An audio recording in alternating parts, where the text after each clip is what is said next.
Saludos. A continuación presentamos una entrevista realizada recientemente a la maestra Janine Rodiles, esto como parte de las actividades del Congreso Universitario sobre Sustancias Psicoactivas que cada año lleva a cabo vía Sinapsis, esta sociedad académica de investigación. Y pues bueno, esta es una continuación de un panel llevado a cabo en la edición anterior de este congreso, que de hecho fue la 9ª edición. Bueno, en ese momento, además de contar con la presencia de Janine, también tuvimos como invitados en esta actividad a los doctores Josep María Fericla y al doctor Osiris González. Y pues bueno, en esta segunda parte hablaremos exclusivamente con Janine acerca de algunos de los aspectos considerados como polémicos o controversiales dentro de la investigación del doctor Salvador Roquet. Para quienes no lo conocen, el doctor Roquet puede considerarse como el pionero mexicano de la psicoterapia psicodélica. Y pues bueno, Janine Rodiles Hernández, ella es maestra en psicología clínica por la Universidad Nacional Autónoma de México. Es también estudiante del 8º semestre del doctorado en Ciencias Cognitivas por parte del Centro de Investigación en Ciencias Cognitivas de la Universidad Autónoma del Estado de México, aquí en México obviamente, y fue además discípula del psiquiatra Salvador Roquet, como mencionamos antes. Pues bueno, ella conoció su método llamado psicosíntesis, para quienes deseen ahondar más. Conoció su método a través de más de 13 sesiones con sustancias psicodislépticas, que es el término que acuñaba el doctor Roquet para los psicodélicos, y es también heredera de este método de la psicosíntesis de Roquet. Es experta en la prueba de valores de Hartman, estaremos hablando más de esto durante la conversación, y es también miembro de la Sociedad de Etnopsicología Aplicada de España. Forma parte del equipo docente en el máster itinerario de formación personal y profesional en estados expandidos de conciencia, etnopsicología y espiritualidad práctica de la Fundación Josep María Fericla, donde precisamente enseña axiología formal y la interpretación clínica de la prueba de valores de Hartman. Desde el año 2015 ha hecho todo esto. También es una prolífica escritora, ha publicado los siguientes libros: La psicoterapia psicodélica que viene, La caravana de los amantes, Vislumbres el sufismo, Un mundo sin tabú, Diversas sexualidades, Desnudo ritual, Esclavitud sexual, la psicoepidemia de nuestros días, Adicciones y espiritualidad, y La terapia prohibida de Salvador Roquet. Por supuesto, Janine tiene además estudios de posgrado en religiones comparadas por parte del Instituto Nacional de Antropología e Historia, aquí en México, en psicología arquetípica de Jung y en constelaciones familiares de Hellinger. Es también derviche giradora, tiene además iniciaciones dentro del budismo Vipassana y el Yoga Sutra de Patanjali. Así que bueno, esperamos disfruten mucho esta conversación. Gracias. Hola Janine, ¿cómo estás? Muy bien, Ibrah, buenas noches. Gracias por esta oportunidad para el grupo Sinapsis y Mindsurf, porque realmente es importante darle estas continuidad y aclaraciones a situaciones que se han venido planteando, no solamente en este panel, sino son informaciones que han venido flotando alrededor del trabajo y la vida del doctor Salvador Roquet, y que como biógrafa autorizada por el mismo Roquet sobre este trabajo, y además en el contexto de la terapia psicodélica que viene, me parece una muy buena como ejercicio responder seriamente a todo este tipo de inquietudes. De hecho, quiero comentar que en España hemos publicado este libro que se llama La terapia psicodélica ayer y hoy, en donde se hace otra revisión del trabajo y la vida del doctor Salvador Roquet, la psicosíntesis de Roquet, en el contexto de la posible aprobación de la terapia con enteógenos. Como sabemos, Ibrah, acaba de haber un panel muy importante en la Cámara de Senadores en el Congreso aquí en México, en donde justamente se están reflexionando las puertas para abrirlas para esta terapia enteogénica o psicodélica. Y por eso me parece muy importante hablar sobre estos puntos que quedaron pendientes en el panel al cual nos hicieron favor de invitarnos. Así es que voy a hablar de 3 temas básicamente. Uno, lo que se refiere a fuentes de información y estilos informativos. Otro, el que se refiere al proceso judicial del doctor Roquet, que fue encarcelado, como ya sabemos, en el año de 1974, y otro tema polémico que es la etapa de caos de la psicosíntesis de Roquet. Entonces, como primer aspecto que vale la pena mencionar es que debemos distinguir entre lo que es un artículo periodístico, lo que es un artículo científico y lo que es información que no se comprueba, que puede ser calumnias o chismes o desinformación y que transita por las redes sociales sin ninguna verificación. Entonces, un artículo periodístico es aquel que cuenta con diferentes fuentes de información, que se confronta, que se comprueba la veracidad de una u otra información con diferentes recursos, entrevistas, investigación bibliográfica, investigación hemerográfica, y que a partir de ahí se da un reporte bastante descriptivo de un fenómeno. Y un artículo científico es aquel que hace investigación de los métodos, en este caso terapéuticos, utilizando, por ejemplo, pruebas estandarizadas, resonancias magnéticas funcionales, o sea, métodos científicos que son verificables, estandarizados a nivel mundial y que nos dan unos resultados o una información que es verificable. Dicho esto, quiero pasar al tema del encarcelamiento del doctor Roquet.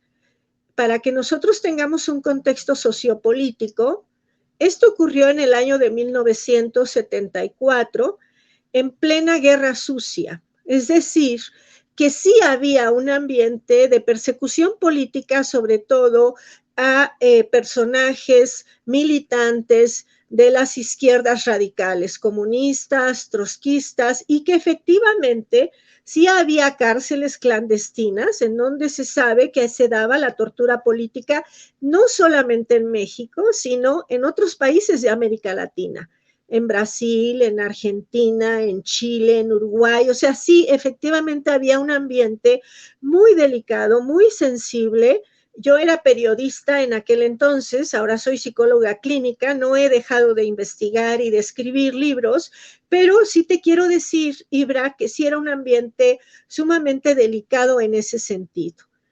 Ahora, por un lado, también tenemos que estábamos en un contexto de Guerra Fría todavía y que Estados Unidos había perdido la batalla en Vietnam y que esto había traído un posicionamiento de la Unión Soviética que quería ganar territorio. Y si nos acordamos, México estaba en un punto intermedio, porque México no es el país neoliberal que es ahora. México era un país que era latinoamericanista, que era de un poco más de izquierda, nunca fuimos un país de derecha en aquel entonces, que apoyaba la medicina tradicional, éramos un país indigenista, es decir, había un contexto donde México ocupaba como un punto de intercesión entre estas dos batallas del capitalismo y del comunismo. Así es que había también una sensibilidad política a las decisiones y a las políticas públicas que tenía nuestro país.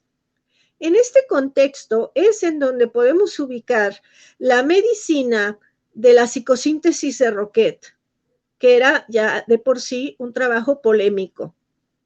Por un lado, también debemos de subrayar que en el momento que a Roquet lo acusan, y ahorita vamos a ver de dónde vino esa acusación, Roquet había, digamos, solidificado la Fundación Albert Schweitzer. Tenía el Instituto Robert S. Hartman, que en esos tiempos acababa de inaugurar, tenía el proyecto en la Sierra Mazateca de un hospital, había sido invitado a ser el organizador del tercer Congreso Internacional de Psicología Humanista. Entonces vamos a decir que en ese momento Roquet estaba en la cima, en el esplendor de su trabajo y de su proyecto de psicosíntesis de Roquet, que no nada más involucraba a esta clínica donde se atendían 60 pacientes semanales con el uso de enteógenos y que se atendían pública y abiertamente. En la colonia Condesa estaba no me acuerdo si Condesa o en la Roma, pero bueno, era un lugar muy público. Y él tenía también, esto vale la pena subrayar, tenía una prensa muy buena, es decir, era un trabajo que se ejercía públicamente, que había revistas y, digamos, periódicos que difundían como una alternativa a la salud mental estos tratamientos. Entonces, si ubicamos, por ejemplo, La Piedra Rodante, que eran más bien revistas un poco de izquierda, un poco de vanguardia, ahí era donde se ubicaba Roquet, en esta, digamos, diapasón de tendencias vanguardistas. Debemos también recordar que Roquet trajo a este mundo de la psicoterapia y llevó a la Sierra Mazateca a Ello Takata. Ello Takata fue un monje budista que trajo justamente el budismo a México y que enseñó acupuntura a los médicos tradicionales, que todavía hay una clínica de acupuntura ahí en la Sierra Mazateca. Entonces, lo que quiero decir es que la perspectiva de Roquet era más bien ubicada en el humanismo, ubicada dentro de las tradiciones orientales espirituales, porque él utilizaba métodos, por ejemplo, del sufismo, del hinduismo. Entonces, esta era como una filosofía que era peligrosa para el establishment. Sí, era peligrosa para la industria de la psicofarmacología. Y aquí me gustaría mencionar algo que dijo el doctor Paul Hirsch, ahora justamente en el Congreso, de hace unas semanas, que dijo que era tan importante acallar este tratamiento que tuvieron que criminalizar a la psicosíntesis de Roquet, que tuvieron que acallarla, y para eso tenían que difamar al doctor Roquet, porque era completamente opuesta este tratamiento a la, digamos, al paradigma de la psicofarmacología occidental y a toda la industria psicofarmacológica, que por supuesto no estaban de acuerdo ni con el uso de enteógenos, por ser una terapia transpersonal, pero tampoco estaban de acuerdo con apoyar a corrientes filosóficas de pensamiento como el budismo, como el hinduismo, el yoga, que fueran promotores del pacifismo en plena guerra sucia, en plena guerra fría. Entonces Roquet era una figura peligrosa. Y obviamente en el momento en que esto se volvió más internacional, o sea que Roquet tuvo una, digamos, brillo más importante, pues era el momento de acallarlo. Ahora, cuando se quiere desprestigiar a alguien, Ibraj, pues claro que se utilizan todo tipo de herramientas, de decir, este es un médico que torturaba a sus pacientes. Ahora, vamos a pasar a los hechos, ¿sí? Ya dimos el contexto y la situación de Roquet en el momento, en el año de 1974, cuando lo encarcelan. Vamos a pasar a los hechos de cómo es que lo encarcelan, cuáles fueron las demandas, porque ningún preso político nunca en toda la historia, desde esa fecha hasta ahora, ha denunciado judicialmente a Roquet y nunca hubo una demanda de ningún preso político en contra del doctor Roquet. Lo que hubo fue un periodista que yo conozco, bueno, que conocí porque no sé si ahora él viva, Ignacio Ramírez, y él se infiltró a la clínica del doctor Roquet, se hizo pasar por paciente, sin decir ninguna intención de escribir un artículo periodístico. Él tomó la sustancia para tener una sesión, llevó fotografías, o sea, hizo toda la ficción de que yo vengo aquí a tomar terapia para escribir un artículo, lo cual podríamos decir que puede ser un método de investigación un poco no ortodoxo, que pudo haber estado bien, si tú quieres, infiltrarte, ¿no? Y decir, a ver, ¿de qué se trata esta clínica? Lo voy a vivir yo como periodista y a ver qué.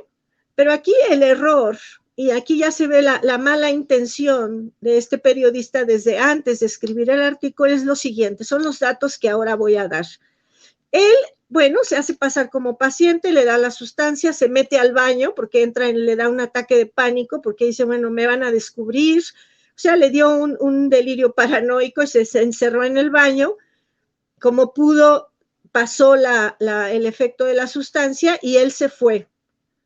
Después que hubo una sesión de integración, él vino con un periodista fotógrafo, tomaron fotos de la clínica, obviamente nunca entrevistó a Roquet, y aquí es donde está el problema, por eso yo decía las fuentes de información, porque todo tiene una ética. Si tú eres periodista, tu obligación es entrevistar a los pacientes, al doctor, a los psiquiatras, o sea, no puedes hacer un artículo incriminatorio solo infiltrándote. Es como si yo voy a tu casa, tú me invitas a comer y yo veo que tienes una hija y le diste un beso y yo digo que eres un pedófilo y que, bueno, que como soy periodista, pues puedo decir que eres un pedófilo y punto, y a ver quién me desmiente. Y eso se usa en tu contra como una demanda judicial para meterte a la cárcel. Esto fue lo que pasó realmente, que él publicó en la revista Tiempo este artículo incriminatorio, te digo, sin entrevistar a Roquet, sin entrevistar a pacientes ni a nadie.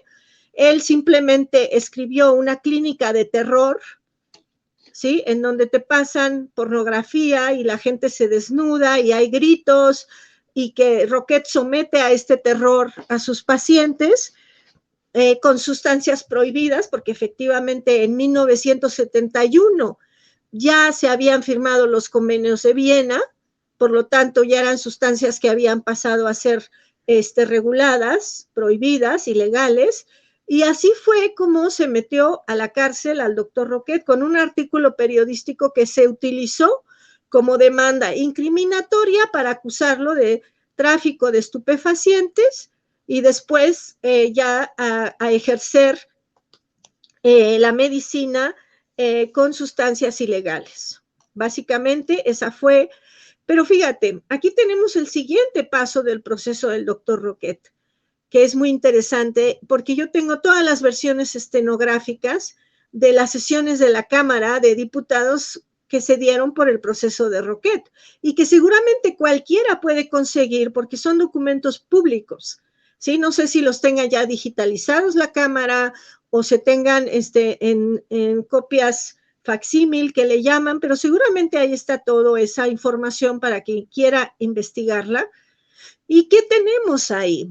Pues no tenemos ninguna acusación de ningún preso político, no tenemos ninguna acusación de nadie, de hecho, sino que tenemos la defensa que hicieron sus pacientes sobre el tratamiento que hacía Roquet y estos pacientes declarando pues que habían tomado LSD, mescalina sintética, peyote, psilocibina, etcétera, y que habían salido de problemas muy fuertes de adicciones, de depresión, de ideación suicida. Entonces fue tan conmovedor las declaraciones y el apoyo también que recibió el doctor Roquet a nivel internacional de otros psiquiatras y psicólogos que estaban practicando la medicina enteogénica, que realmente los senadores y los diputados empezaron a decir, oye, pues probablemente podamos lanzar una iniciativa de ley para aprobar estas sustancias en el uso psicoterapéutico. Y ahí fue donde aparecieron las figuras de la psiquiatría institucional para denunciar que estos tratamientos de ninguna manera tenían una posibilidad legal y que además justamente se decía que Roquet utilizaba pornografía para estimular a los pacientes. Y bueno, aquí ya vamos a pasar a lo que llamamos la terapia del caos, que sería el siguiente aspecto polémico ¿sí? En donde se ha dicho que estos tratamientos son radicales y que pueden generar psicosis o que son torturas, porque, bueno, quiero decirte que yo estuve también como biógrafa del doctor Roquet.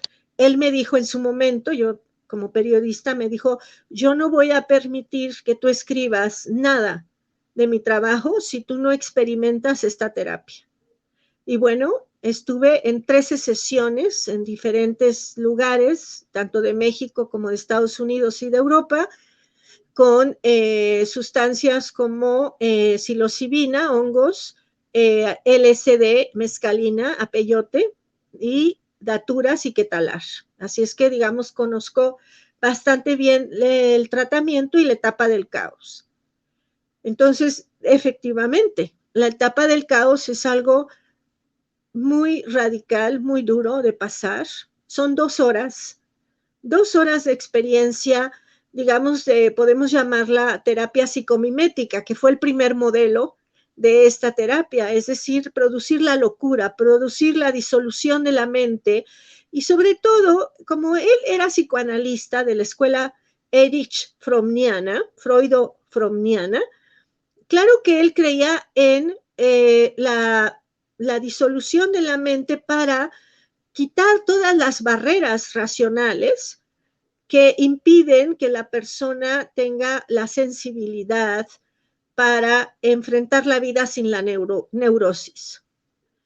Entonces sí, para él era muy importante esta etapa del caos y todavía te quiero decir que yo al entrevistar a los pacientes y a personas que estuvieron con él, e incluso a otras personas que ejercen la medicina chamánica, no todo el mundo está de acuerdo con esta etapa del caos. Justamente hablaba con una mujer medicina hace unas semanas, cuando se dio todo este tema del Senado, y ella me decía, mira, yo no estoy muy de acuerdo con este tema del caos del doctor Roquet, porque creo que ya la medicina en sí misma te da el caos si lo necesitas, ¿sí? Como que ella piensa que la ayahuasca, en este caso, o otras medicinas, que tienen más que ver con plantas sagradas, le dan a la persona la experiencia que la persona necesita. Pero mira, aquí tenemos otro punto de debate, porque esta persona representa un universo de la medicina ancestral tradicional. Pero Roquet es clínico o era clínico, ¿sí? Roquet trabajaba con psicopatologías, con trauma. Entonces, en ese sentido, yo diría que podríamos valorar la importancia del caos. Ahora ya se puede hacer a través de trabajo científico, y es yo creo que el trabajo que podríamos nosotros proponer, en donde se trabajara con grupos que tengan patologías similares y que algunos pasen por la etapa del caos y otros no pasen, como un grupo control, ¿sí? Como para saber si realmente el caos tiene una funcionalidad intrínsecamente necesaria, como lo pensaba el doctor Roquet, ¿sí? Que era necesario pasar por la locura. En mi experiencia clínica, yo lo que te podría decir es que depende de la psicopatología. Por ejemplo, en trauma severo, ¿sí? Es muy importante la etapa del caos. Pero en pacientes que tienen otro tipo de neurosis o de problemáticas, no necesariamente, es mi perspectiva, tiene que pasar por esta etapa de caos. Ahora, es posible, como una hipótesis, que debido a esta controversia que Roquet despertó por el caos, se decía o se dijera que él torturaba, ¿viste? Porque yo no sé si tú has escuchado, bueno, yo sé que tú participaste en un proyecto para transcribir y difundir el tratamiento justamente de la psicosíntesis, entonces creo que tienes una comprensión de esta etapa del caos, de cómo se propiciaba, de qué elementos se utilizaban, que eran muy desintegradores, y efectivamente se utilizaba imágenes de santidad como imágenes de locura, de la guerra, de sexualidad, de depravación, efectivamente, pero era un bagaje justamente de estímulos audiovisuales para despertar estas dinámicas del inconsciente personal y del inconsciente colectivo.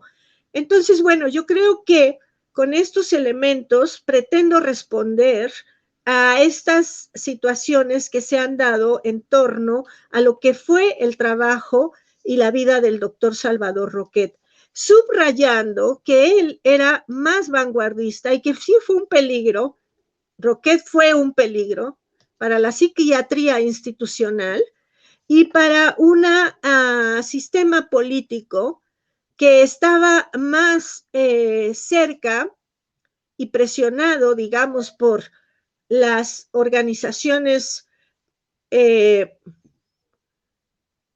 de, del imperialismo, por decirlo de alguna manera, ¿sí? Que quisieron acallar esta terapia porque eran promotores del pacifismo, promotores de la vida en comunidad, promotores del regresar a la tierra y vivir de la tierra, o sea, todas estas corrientes que ahora tienen más peso, pero que entonces eran muy peligrosas para el establishment y que Roquet era parte de toda esa corriente.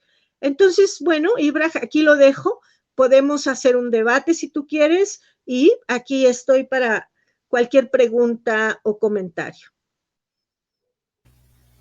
Excelente, Janine. Muchas gracias por la aportación. Y sí, más que debate, o sea, de entrada, mucha coincidencia en el sentido de que justo yo colaboré con la editorial Lunaria hace algunos años, ya desde antes había tenido contacto teóricamente con el trabajo del Dr. Roquet.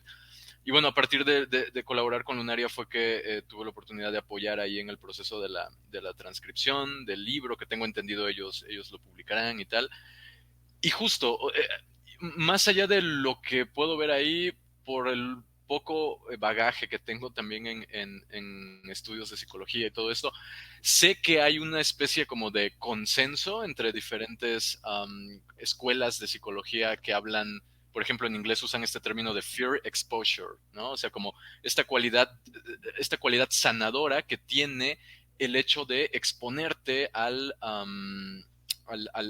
una especie de representación simbólica de el trauma o del conflicto o de lo que está en la raíz de esta patología, ¿no? Entonces, desde ese momento se me hizo sumamente innovador, sobre todo porque cuando uno voltea a ver la psicoterapia psicodélica que es promovida hoy en día en Estados Unidos y en Europa, pues básicamente es casi darle un vasito de agua a la persona y estar agarrándole la mano en lo que, ¿sabes? En lo que el terapeuta espera que la persona resuelva los conflictos de una manera que le llaman non-directive, ¿no? O sea, Uh -huh.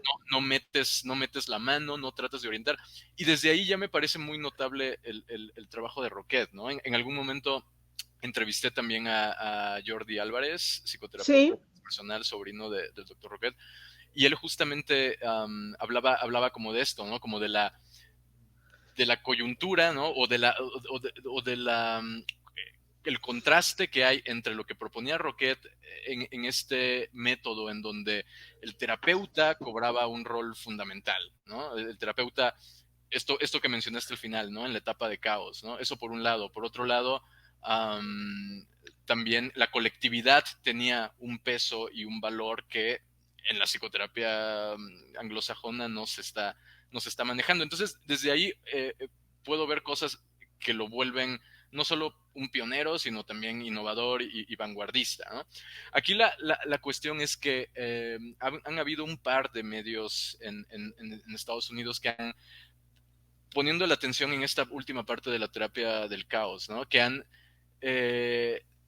tratado de analizar el fenómeno desde una lente anglosajona, contemporánea, occidental, y donde justamente la intensidad de los estímulos, pongámoslo así, empleados por el doctor Roquet, suelen ser vistos como poco éticos desde un marco contemporáneo. Por poner un ejemplo, no sé, se me ocurre, voy a exagerar el ejemplo para tratar de que sea como muy claro, ¿no? Esta cuestión de si una persona, por ejemplo, tiene un trauma a partir de una experiencia, digámoslo, de abuso sexual, en estos procesos de simbolización del trauma para entrar y trabajarlo, etcétera, etcétera, ¿qué tanto de esa situación en particular se debe evocar que se mantenga dentro de lo éticamente correcto, ¿no?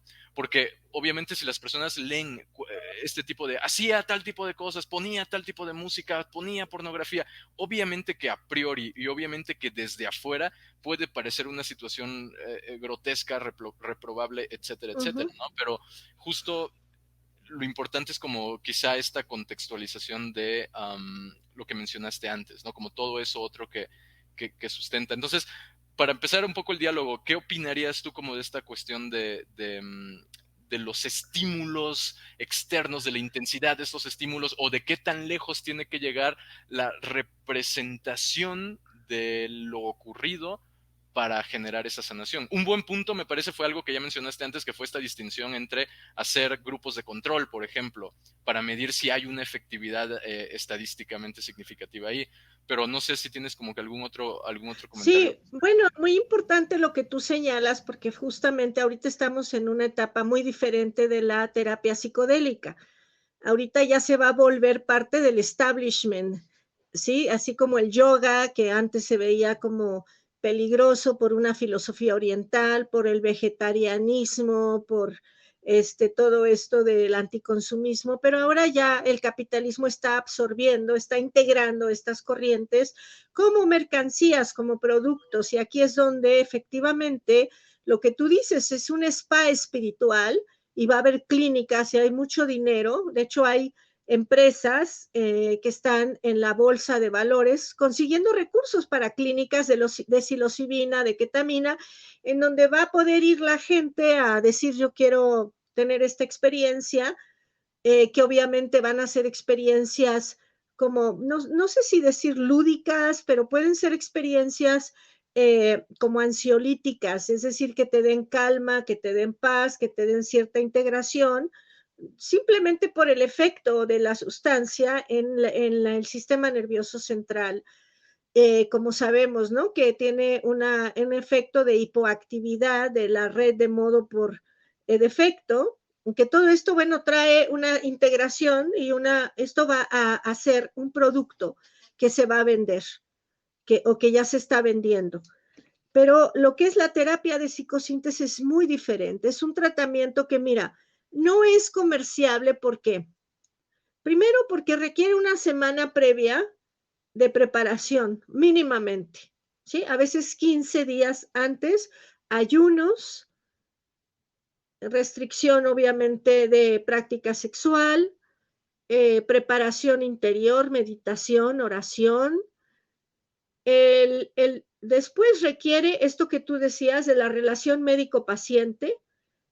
O sea, no es que yo contrate un asistente de consultorio que va a ser el que le detenga la mano al viajero, ¿sí? Sino es la relación que se tiene de trabajo clínico, ¿sí? Lo que se llama la transferencia en la terapia psicoanalítica, que esto es muy importante, y que ahí, pues obviamente hay un límite, tú no puedes atender 50 personas, porque mira, justamente una colega mía, que es neuropsicóloga, me decía que, bueno, esto está pasando en todo el mundo, que se están promoviendo estas terapias, entonces dice ella, mira, lo promovieron una ceremonia de ayahuasca con 50 personas.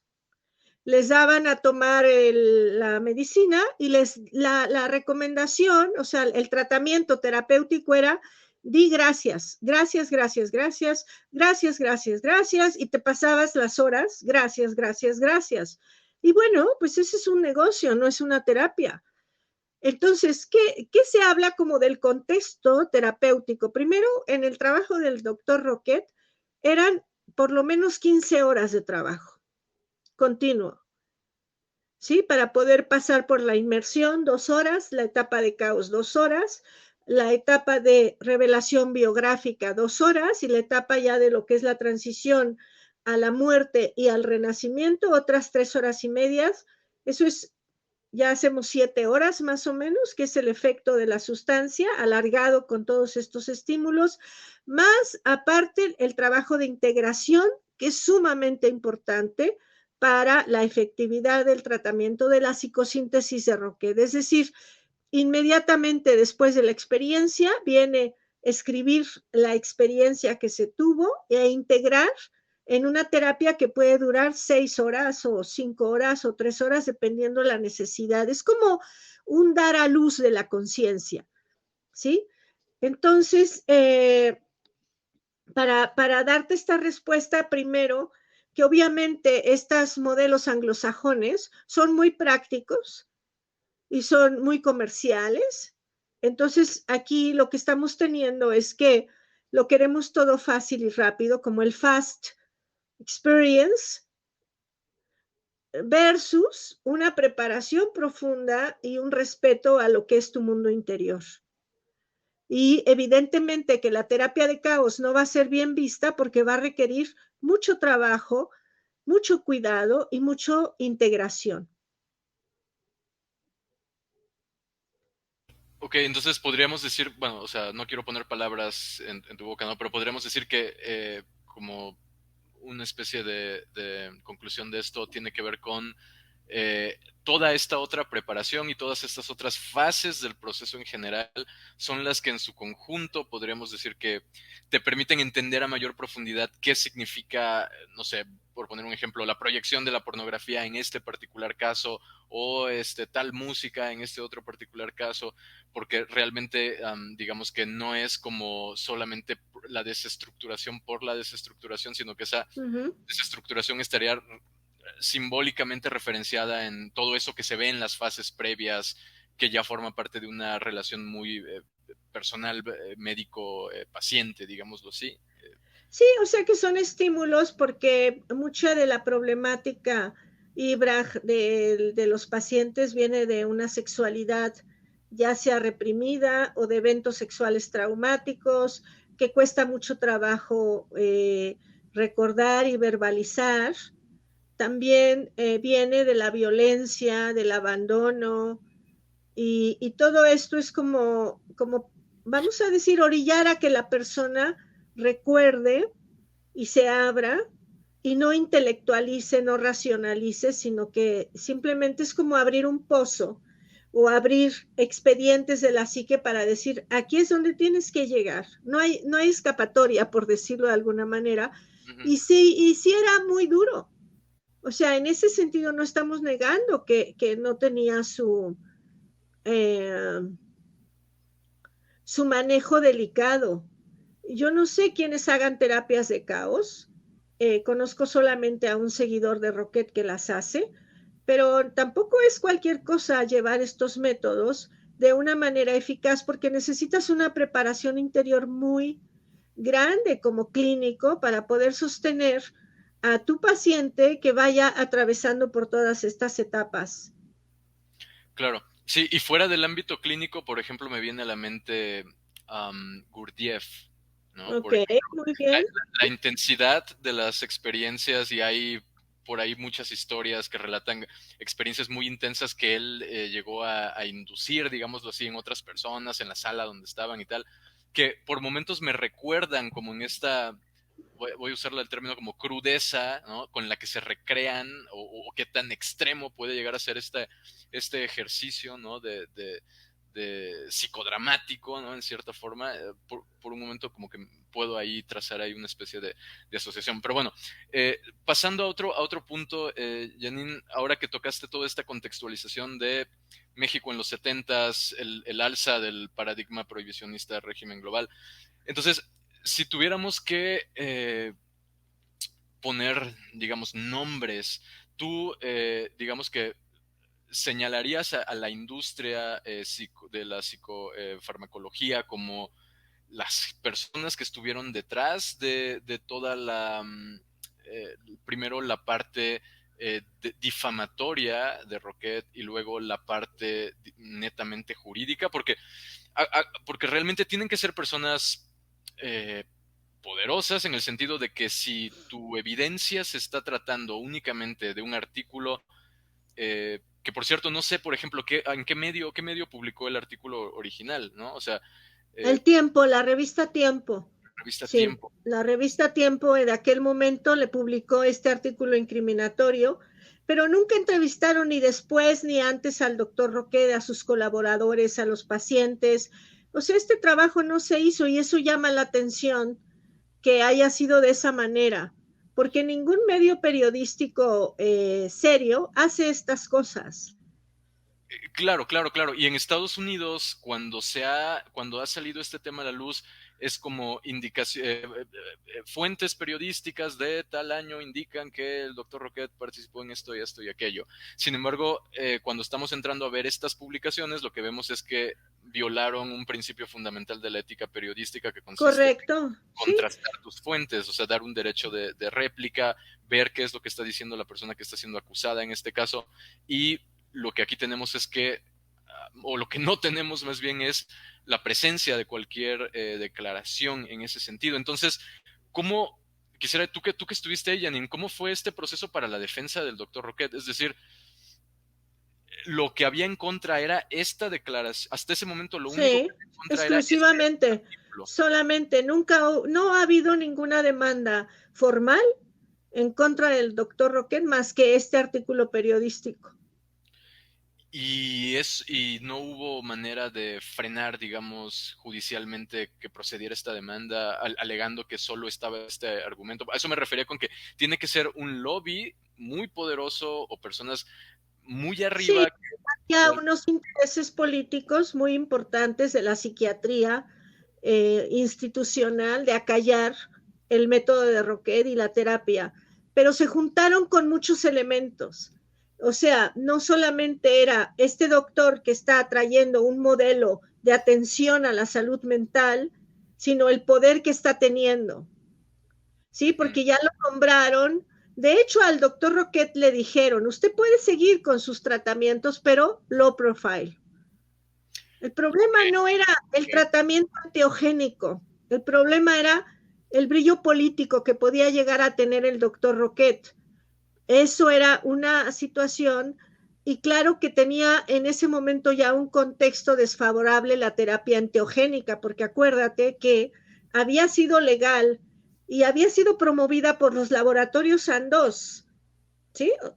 Pero después surgió la psicofarmacología, o sea, toda la industria de los antidepresivos, los ansiolíticos, que son modelos opuestos. Ahí tenemos los libros de Stanislav Grof, de Antonio Escotado, del mismo Roquet, que nos dicen, o sea, que una es curar, atender síntomas y otra es curar de raíz. Y que esta terapia, además que ya tenía, y por eso era peligrosa, porque ya había muchos artículos científicos que la validaban.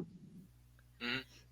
Que era doblemente peligroso. ¿Por qué? Porque él defendía la terapia con base en la medicina tradicional de la etnobotánica nacional, de los chamanes, todo eso que para Occidente en ese momento estaba completamente prohibido porque era, resonaba con el orientalismo, con el anticonsumismo, con el pacifismo, con todo lo que estaba en contra de la política militarista de los Estados Unidos, que después de la Segunda Guerra Mundial ellos buscaron ser la primera potencia hasta que lo lograron, ¿sí? En el año del 92 cuando cae el muro de Berlín.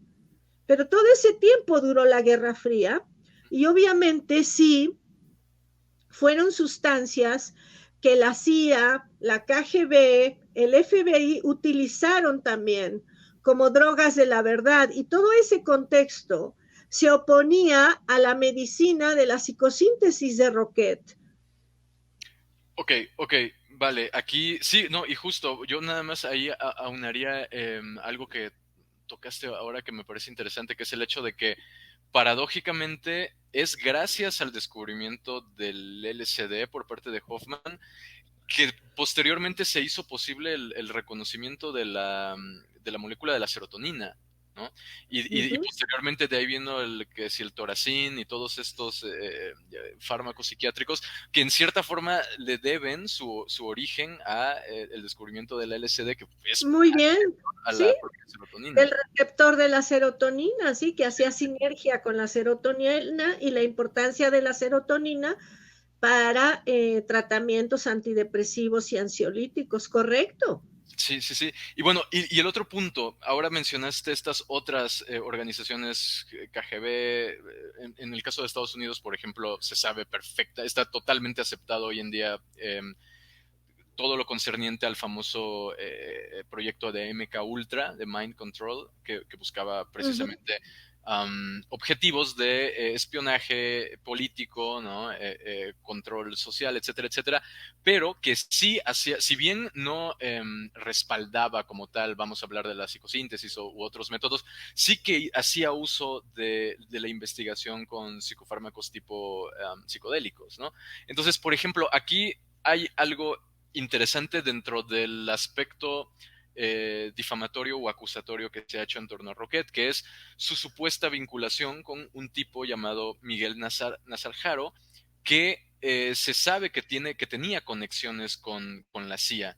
Entonces, ¿qué sabemos de esto, Janine? ¿De dónde sale esta conexión? Porque eso también ha dado pie a un montón de acusaciones tratando de vincular de hacer, digamos, de Salvador Roquet el equivalente, o de la psicosíntesis de Roquet, un equivalente del MK Ultra americano. Entonces, ¿de dónde sale esta conexión con este tipo Nazarjaro? ¿Existía realmente un contacto ahí que después se tergiversa para enriquecer, digamos, la historia conspiranoica de tortura, etcétera, etcétera? ¿O cuál es el bagaje, el contexto de todo esto? Bueno, Miguel Nasser era, como sabemos, un personaje muy oscuro de la política mexicana.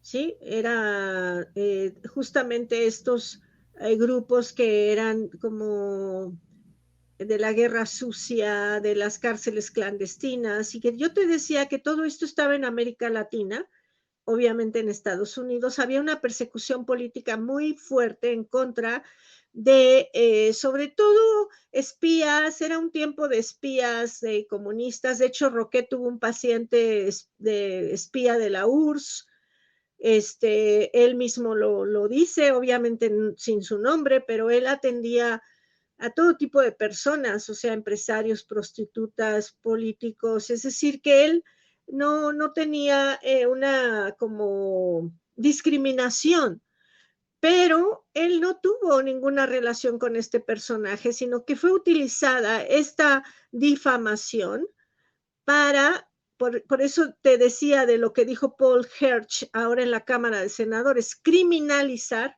un tratamiento. ¿Y cómo era una manera de desprestigiar completamente al doctor Roquet? Decir que torturaba a los presos políticos.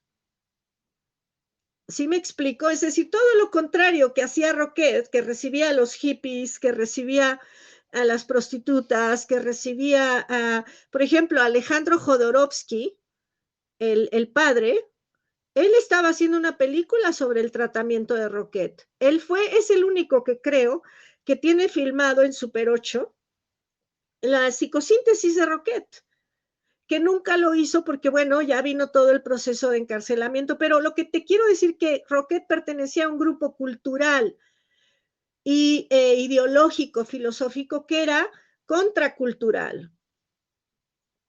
¿Ves? Pero si tú quieres desprestigiar a alguien, si quieres acabar de raíz con una persona, pues tú vas a desprestigiarlo de manera que ya nadie le crea, cosa que no sucedió, porque se les volteó la situación en la cámara, es lo que estoy tratando de decir. En la cámara lo que hicieron sus pacientes fue dar la cara y decir, yo he tomado LSD, yo he tomado hongos, todo eso está en las copias.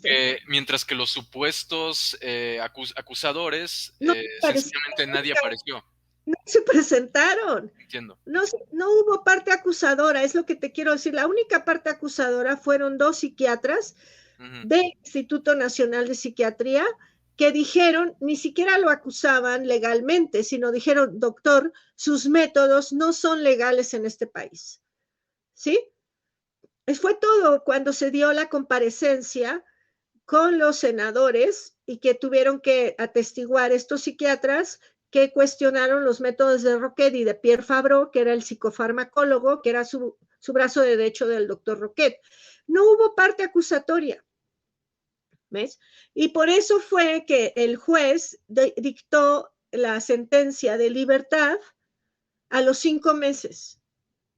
¿Sí? Después de estas comparecencias, cuando hubo la posibilidad de lanzar una iniciativa de ley para aprobar el uso de psicoterapia en enteógenos, ahí sacaron al doctor Roquet de la cárcel, le dijeron, usted váyase de sus tratamientos, pero no haga aspavientos. ¿Sí? Entonces Roquet, la decisión que tomó fue seguir dando estos tratamientos en centros ceremoniales indígenas, donde hay una protección, porque claro que México, por tener estas leyes de protección a los usos y costumbres, ¿sí? No puede prohibir totalmente, de hecho, como lo dijo el presidente de Niérica, de la organización de Niérica, no me acuerdo ahora su nombre, Alfredo. Armando Loizaga. Exactamente. Les dijo a los senadores, no es ilegal ni los hongos, ni la mescalina, ni la ayahuasca. Siéntanse cómodos en aceptar los tratamientos con estas sustancias porque no son ilegales. Entonces México siempre ha tenido como un punto intermedio, justamente porque somos el país, probablemente en todo el mundo, que más tradición de medicina ancestral tenemos, con indígenas. Sí, así es, definitivamente. Si no el principal, al menos uno de los tres que tenga ahí. Exacto, porque tenemos Ecuador, está Brasil con el Santo Daime. Sí, totalmente. Y bueno, Janine, otro punto que creo, me parece como ya de los últimos, así para salir de esta muy valiosa contextualización que nos has dado de todo esto, tiene que ver con el tema de terapias de conversión. Obviamente desde una perspectiva moderna es algo que no tiene, digamos, sustento al día de hoy, pero en su momento no únicamente el doctor Roquet, sino, por ejemplo, el propio Stanislav Grof, se sabe que llegó a realizar terapias de conversión y tal. Con respecto a este punto en específico, ¿alguna, valga la redundancia, contextualización que consideres importante? Sí, ¿me puedes un poco decir a qué le llamas terapia de conversión? Porque eso suena como terapia de conversión sexual o sí, pero sí. o de conversión espiritual o... En términos de conversión sexual, sí, precisamente. Sexual. Sí. Han habido comentarios, y volvemos a lo mismo, en la esfera acusatoria, ¿no? Que es un poco lo que estoy tratando de hacer, ¿no? Como ver lo que se está diciendo por ahí y un poco en la intención desde de armar todo este panel fue esa, ¿no? Como a ver qué es lo que se está diciendo, quiénes son las personas que conocieron a Roquet y qué es lo que pueden decirnos con respecto a esto. ¿Se sabe que él haya participado o haya promovido o formado parte de algún... No, nunca. Mira, todavía en la época de Roquet, eso también es importante que tú lo sepas, todavía en la época de Roquet la homosexualidad se consideraba un trastorno de personalidad. De hecho, era un trastorno psicopático, o sea, por el DSM, ya el 5 ya no, ni el 4, creo el DSM-3 todavía lo tipificaba como una enfermedad mental. Entonces, las terapias de conversión, que Roquet nunca practicó, era como lo que se recomendaba desde las organizaciones internacionales. Sí, la Organización Mundial de la Salud fue hasta el año 1990, sino que después que desregularizó la homosexualidad como enfermedad mental. Sí, Roquet murió en el 1995, ¿sí? Entonces, cuando tú si eras homosexual y tu mamá te llevaba con el psiquiatra, te daban hormonas o te daban electroshocks, o si los padres o la persona quería no ser homosexual o no ser lesbiana, o pues entonces eso eran las recomendaciones, no por el uso de enteógenos, en general, era como, te duele la cabeza, tómate una aspirina, me estoy explicando. Sí, totalmente, era la visión clínica, ¿no? Exacto, era el tratamiento recomendado. Ahora, Roquette, su principal asistente en aquel entonces y traductor, entiendo que era gay y nunca lo quiso cambiar de preferencia. Y no era lo importante, porque mira, Roquette lo que trabajaba era obviamente con la demanda terapéutica del paciente. ¿Sí? Él no era una persona directiva. Él no era una persona que si tú ibas y pesabas 100 kilos te decía tienes un problema de obesidad. No era de esa corriente, Roquette. No era de la corriente de psicopatologizar al paciente. Era más existencialista, era más cristiano en un sentido de que te hace. La meta que él tenía psicoterapéutica era que tú amaras y fueras una persona de servicio a la sociedad. Eso sí era una meta. Y él me decía, mira, ¿cuándo se le da de alta al paciente? Cuando el paciente está amando. Ya la neurosis desaparece cuando la persona ama y sirve a la sociedad. Esa es la señal de que ya no hay neurosis. Nada tiene que ver con la preferencia sexual. Y yo te diría que él de hecho era muy abierto sexualmente. O sea, no era conservador en ese aspecto. Entiendo. Sí, y de nuevo muy valioso, Janine. Gracias. Una pregunta que me surgió ahorita mientras te escuchaba. ¿Existen físicamente o en alguna forma que se puedan revisar, no sé, como las hojas de trabajo de Roquette con sus pacientes? No sé si tú como biógrafa has tenido acceso a esto como para cuantificar no Bueno, sé. sí, como biógrafa tuve acceso a toda la información de, obviamente los expedientes no, porque los expedientes son parte del secreto profesional. ¿Existen Y esos expedientes? bueno, entiendo que están resguardados por la familia del doctor, pero no se pueden abrir, o sea, a menos que él hubiera hecho una carta donde diera permiso para investigación, entonces se pudiera hacer, pero yo no tengo idea del destino de esos expedientes, que eran 2000 expedientes que se tenían. Lo que sí sé que él sí quería hacer investigación, porque eso lo hablamos varias veces, sobre todo con la prueba de valores de Harman, ver la evolución de los pacientes después de la terapia con las sustancias y a partir de los dibujos, de las cartas. O sea, él tenía toda esa, digamos, intención de sí publicar sus resultados en un libro y en publicaciones científicas, y eso ya no le dio tiempo porque realmente Roquette, Ibraj, como te decía el doctor Ferigla y yo también, era un clínico. O sea, él podía ver 10, 18 pacientes o no sé, 12 pacientes diarios. Y los fines de semana tenía terapia con sustancias y luego se iba a la Sierra Huichola. O sea, esa era su vida. No tanto su vida era de escribir o de investigar, sino de atender a pacientes. Ahí era donde él era su pasión. El trabajo de campo, digamos, ¿no? Sí, el trabajo clínico y salir a campo a los centros ceremoniales con los indígenas. Siempre, por ejemplo, que íbamos a los centros ceremoniales, él pasaba a las tiendas a comprar costales de arroz, de frijol, de azúcar para llevar a la comunidad. O sea, era un hombre así, muy sencillo. Sí. Otra cosa, Janine, ya para ir cerrando esta genial conversación y de nuevo agradecerte. Mencionaste, bueno, yo me quedo con la tarea personal de buscar no sé, las transcripciones de las actas de toda esta cuestión que se dio en la Cámara cuando las acusaciones y tal, porque, pero bueno, independientemente de eso, ¿tú has tenido acceso a esto? ¿Tienes esos documentos? Sí.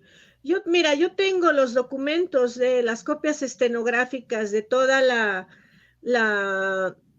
las sesiones, ¿cómo le llaman? Sesiones, las comparecencias del caso Roquet. Tengo las grabaciones que en algún momento dado, que te dije, ¿no? Que quiero producir algún video con la voz de Roquet, de las entrevistas que yo le hice para la biografía.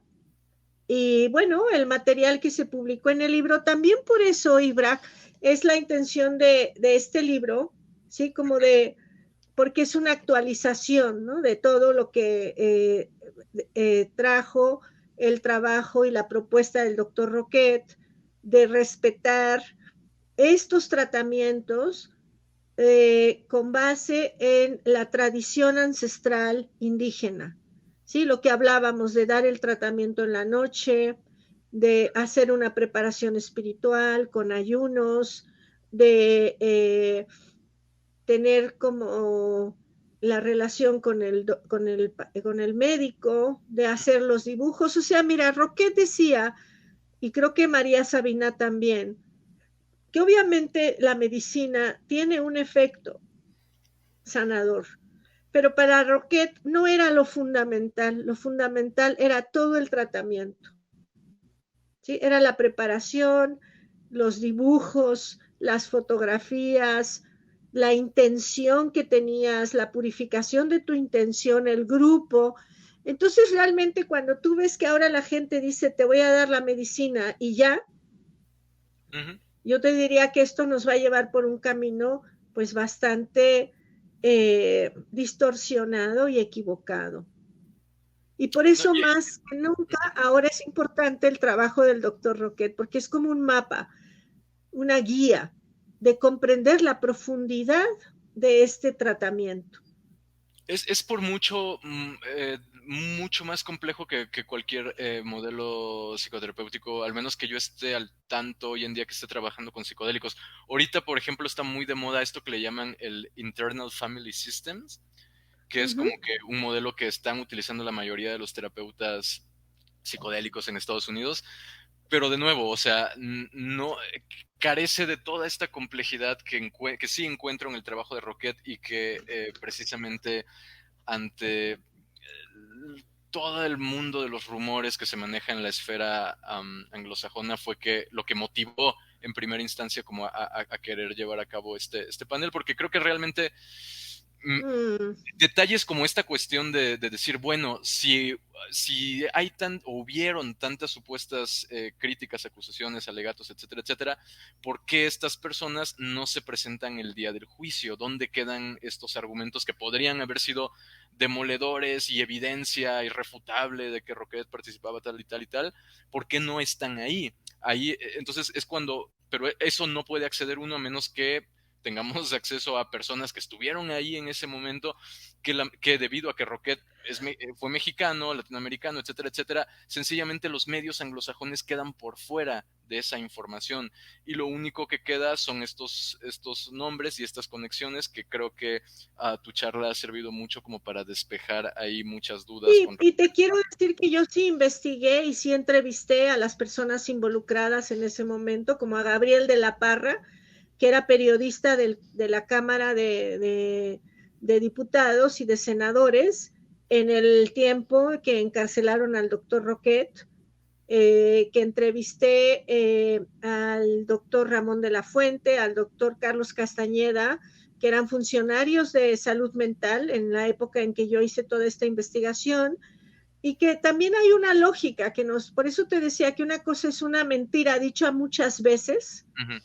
una calumnia dicha muchas veces se convierte en verdad desde el punto de vista de los mass media, pero cuando haces investigación, cuando haces entrevistas, también tienes que usar tu lógica. O sea, si Roquet hubiera sido colaborador de la policía secreta, no la hubieran metido a la cárcel. Esa es o sea, ¿por qué meten a la cárcel a quien está colaborando con la policía secreta? No, jamás hubiera pasado eso. ¿Por qué las personas, los presos políticos que supuestamente él torturó, por qué nunca presentaron una demanda formal? En el tiempo, jamás. ¿Sí? ¿Y por qué Roquet apoyó al movimiento no solamente indigenista, sino al movimiento contracultural. Y al hinduismo, al budismo, a las tradiciones orientales. Él apoyó, digamos, el uso de la psicoterapia en ambientes religiosos, en conventos. O sea, como vuelvo a repetir, era amigo del padre Lemercier. Si tú lo ubicas, pertenecía a ese grupo contracultural. Y de hecho, si perteneces a ese grupo contracultural, tiene más sentido la persecución posterior, ¿no? Y el encarcelamiento. Claro, y la criminalización Sí. de sus métodos, que ya hemos hablado de esto. Sí. Sí, creo que hay suficientes elementos como para realmente cuestionar todos estos rumores y calumnias y tal, en el sentido de que son cuestiones, como tú bien dices, lógicas, ¿no? O sea, como dónde estaban esas personas, por qué no se interpusieron denuncias, por qué los periodistas no buscaron no dieron ahí un derecho de réplica. Yo no sé, por ejemplo, ya cerrando esto, Janine, porque tampoco quiero quitarte demasiado tiempo, estas últimas personas que mencionaste, que entrevistaste también como parte de esta investigación, algo de valor que podamos, o sea, que puedas compartir de lo que hayas obtenido de ahí, como apuntando bueno, el doctor Carlos Castañeda, que fue director del Hospital Psiquiátrico Fray Bernardino Álvarez, que fue también director de Salud Mental de la Secretaría de Salubridad. Él lo que me dijo es que las acusaciones fueron porque él estaba usando sustancias ilegales. Eso era todo. Y que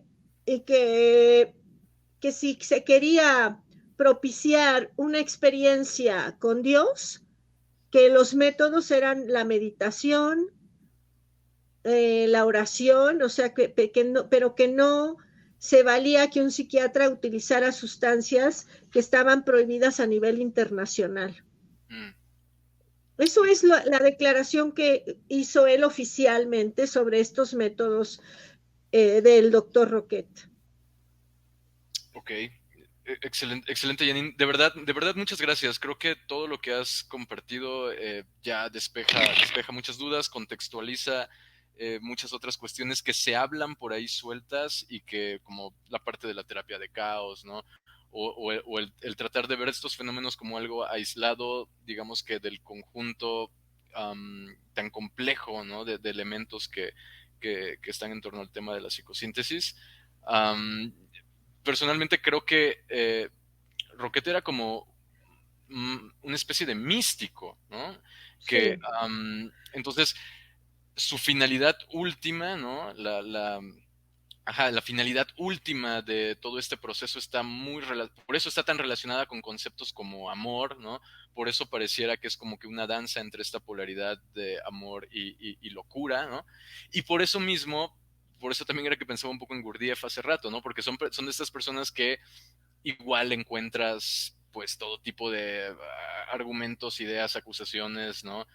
Tratando de cuestionar o demeritar el valor que puedan tener los ejercicios o las disciplinas que promovían, pero porque están siendo vistos externamente, ¿no? Desde una perspectiva, no sé, de una ética clínica contemporánea, desde una crítica más a los tiempos que corren, al espíritu de la época, y donde todos estos otros elementos creo que se pierden de vista, y me parece que esta sesión de hoy fue como es un merecido cierre a lo que se abrió en el primer panel, ¿no? Donde expusiste, ¿no? Lo que tú considerabas las contribuciones principales de la psicosíntesis. El doctor Fericla hizo lo mismo. Osiris también planteando esta otra cuestión de, bueno, está esto otro que merece ser hablado. Y creo que aquí, ¿quién mejor que tú para habernos despejado algunas de estas cuestiones? Así que, pues, te reitero las gracias a nombre del equipo de Vía Sinapsis, Janine. Pues muchas gracias por esta oportunidad de cerrar estos cabos sueltos y vamos a continuar. Yo creo que es el momento de honrar el trabajo del doctor Roquet y ver sus aportaciones en el sentido científico y en el sentido clínico y también en el sentido humanista y místico para poder trabajar seriamente con estas sustancias. Creo que este es lo más importante. Y yo te agradezco, me dio mucho gusto nuevamente estar aquí y muy buenas noches para todos, el auditorio de Sinapsis. Claro que sí, Janine. Muchas gracias. Saludos a la audiencia. Hasta la próxima. Hasta la próxima.